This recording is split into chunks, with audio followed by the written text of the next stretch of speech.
Hello viewers, কেমন আছো তোমরা সবাই? আশা করছি ভালো আছো। আমিও কিন্তু বেশ ভালো আছি।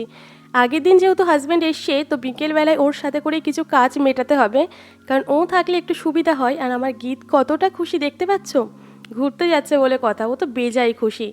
আমরা যাচ্ছিলাম বেলের দিকে, কারণ মনে আছে চশমাটা থুয়ে আসছিলাম, তো সেটাই আমি আনতে যাচ্ছি। ওকে একটা জায়গায় দাঁড় করিয়ে রেখে গেছিলাম, কিন্তু কপাল এত ভালো ছিল দোকানটা খোলেনি। দোকানটা খুলবে 6:30টার পরে।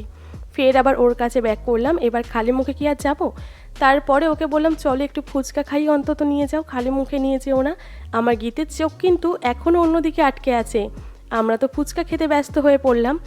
আর ব্লগগুলো খুব তাড়াতাড়ি দিতে পারছি না, তার একটা কারণ আছে, সেটাও তোমাদের সাথে নেক্সট ভিডিওতে শেয়ার করব।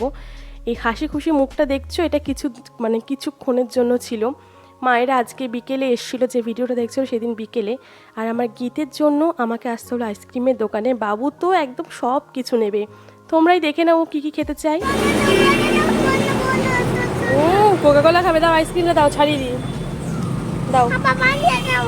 বাড়ি গিয়ে না, দাও, বাড়ি গিয়ে তো বলে বাবা ছাড়িয়ে দিয়ে ওই দে, বাবারটা কি সুন্দর দেয়, ওই দে বাবা ছাড়াচ্ছে, ওই দে দে, এটা আমি ছাড়াই দে।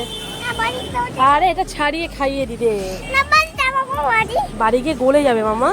এটা ছাড়াই, হ্যাঁ এটা ছাড়াই ছাড়াই, এটা ছাড়িয়ে দিয়ে তুমি খাও, বাড়ি যেতে যেতে গলে যাবে তো। এরকম করে না বাবা, ওই বাবা খাচ্ছে, দেখ কি সুন্দর চকলেট আছে, দেখ চকলেট আছে, দেখ গলে গেল, বাবারটা গলে গেল। তারপর আমরা চলে এসেছিলাম বাড়িতে। এসে দেখি মা বাবারা চলে এসছে এবং আমার গীতের জন্য 2টো গাড়ি এনেছে। কিন্তু আজকে রাতের বেলা একটা ঘটনা ঘটেছিল, সেটা তোমার সাথে নেক্সট ভিডিওতে শেয়ার করবে, এখানে সম্ভব হলো না। ব্লগটা আরও বড় হয়ে যাবে, তোমাদের হয়তো দেখতে ভালো লাগবে না। তবে হ্যাঁ, গাড়িগুলো কিন্তু বেশিক্ষণ টেকেনি, মানে ওই বলতে পারো 1-2 ঘন্টা। চলো দেখা হচ্ছে নেক্সট ভিডিওতে, আজকের মতো তাহলে টাটা।